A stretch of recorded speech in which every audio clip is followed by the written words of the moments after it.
ایک بات یہ ذہن میں آتی ہے کہ چلے جیسے ہمیں یہ پتہ چل گئے، اب ہم اسم اعظم کے ساتھ دعا مانگے تو ہماری دعا قبول ہو جائے، کیونکہ ہمیں تو پتہ چل گیا، لیکن ہم دعا کرتے ہیں پھر بھی وہیں کے وہیں کھڑے ہوتے ہیں، یعنی ہمارے تو مسائل اس طرح حل نہیں ہوتے جس طرح اسم اعظم کے بارے میں سنا ہے۔ تو اب اس کے پیچھے جو ہے اولیاء کرام کی جو باتیں ہیں بڑی خوبصورت ہیں، جیسے خواجہ نظام الدین اولیاء رحمۃ اللہ علیہ کا فرمان ہے، فرماتے ہیں کہ لفظ اللہ اسم جلالت یہ اسم اعظم ہے، لیکن جب کہ کہتے ہوئے اسم جلالت کے علاوہ دل میں اور کچھ نہ ہو، لفظ اللہ کہا جائے اور پھر اللہ کے سوا دل میں اور کچھ نہ ہو، تو پھر یہ اسم جلالت جو ہے یہ اسم اعظم کا اثر کرتا ہے۔ بعض نے یہ فرمایا کہ جتنے بھی اسماء مبارکہ ہیں ان تمام اسماء کی یہ خصوصیت ہے کہ ان میں جس نام مبارک کو بھی آپ یوں پڑھیں گے کہ آپ کا دل دنیا کی محبت سے خالی ہو اور اللہ تعالیٰ کی محبت سے لبریز ہو اور اللہ کے سوا کسی اور کا دل کے اندر کوئی خیال اور دھیان ہی نہ ہو، اس وقت آپ جو بھی اسم مبارک کہیں گے وہ اسم اعظم ہے۔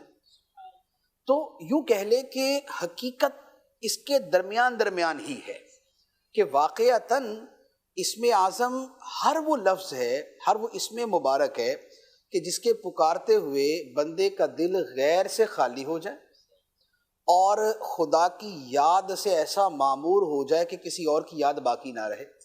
ایک ولی سے سوال ہوا کہ اسم اعظم کیا ہے؟ اسم اعظم کا مطلب ہوتا ہے سب سے بڑا نام، سب سے بڑا نام۔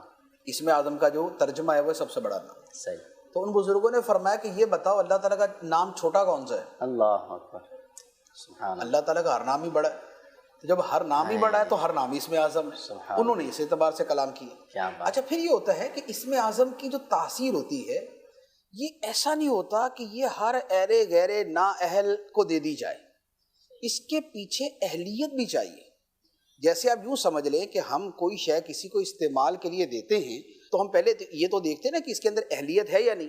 ایک بزرگ کے پاس ایک شخص نے بڑا اصرار کیا مجھے اسم اعظم دے دیں، فرمایا بیٹا تم اس کی حفاظت نہیں کر سکو گے، تو انہوں نے کہا نہیں حضور میں بالکل اس کی حفاظت کر لوں گا۔ فرمایا نہیں تم اس کی حفاظت نہیں کر سکو۔ اس نے نہیں حضور میں کر لوں گا، آپ اعتماد تو کر کے دیکھیں، آپ ایک مرتبہ دے کر تو دیکھیں، میں انشاءاللہ میں آپ کو کر کے دکھاؤں گا۔ ان بزرگوں نے فرمایا اچھا چلو یوں ہے، اس کو ایک ڈبہ دیا، باکس، اور فرمایا کہ یہ نا فلاں شہر میں فلاں بندے کو جا کے دینا ہے، جب تم اس کو دے کر واپس آؤ گے تو تمہیں اسم اعظم مل جائے گا، لیکن شرط یہ ہے کہ اسے کھول کر نہیں دیکھنا، اسے کھول کر نہیں دیکھنا، کھول کے نہیں دیکھنا ڈبہ۔ اس نے کہا ٹھیک ہے۔ اس نے باکس پکڑا، چل پڑا، تھوڑا سا رستہ طے ہوا تو اس کو لگا کہ یار اس کے اندر نا کوئی اچھل کود ہو رہی ہے۔ اس نے کہا بھائی یہ کیا چیز بزرگوں نے ایسی دی ہے کہ جو اندر اچھل رہی ہے؟ اس نے کہا دیکھتا ہوں، پھر کہا نہیں بزرگوں نے کہا تھا دیکھنا نہیں ہے نا۔ آگے چلتا گیا کئی منزلیں طے ہو گئی، وہ اندر کی جو اچھل کود تھی وہ بڑھتی جا رہی تھی۔ اس نے کہا یار تھوڑا سا تسلی تو دے دوں اس کو، تمہیں کیا مسئلہ ہے؟ اس نے کیا کہ اس کا تھوڑا سا یوں ڈبہ کھولا تو اندر سے ایک چوہے نے چھلانگ ماری اور بھاگ گیا۔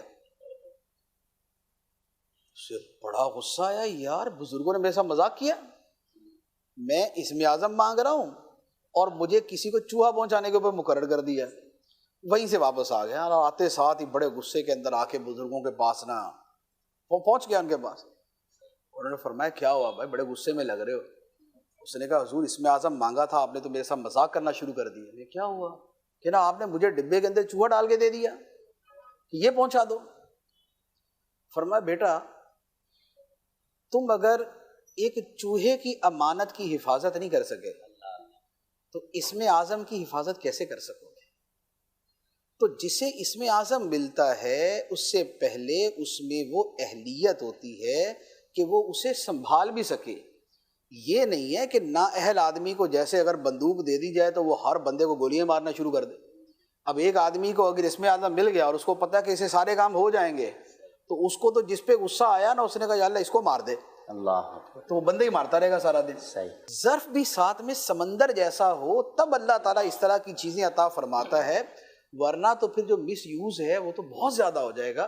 تو یہ سمجھ لیں کہ اسم اعظم جو ہے نا وہ ان چیزوں کے درمیان دائر ہے کہ بندے کے اندر اہلیت ہوتی ہے اور اس میں ضبط ہوتا ہے، صبر ہوتا ہے، حلم ہوتا ہے، پھر اس کا دل غیر کی محبت سے خالی ہوتا ہے، اللہ تعالیٰ کی محبت سے لبریز ہوتا ہے اور لوگوں کا وہ خیر خواہ ہوتا ہے۔ اس کے بعد پھر اسے ایسا کچھ عطا کیا جاتا ہے کہ جس کے بعد اسم اعظم پھر اپنا اثر کرتا ہے۔ چلے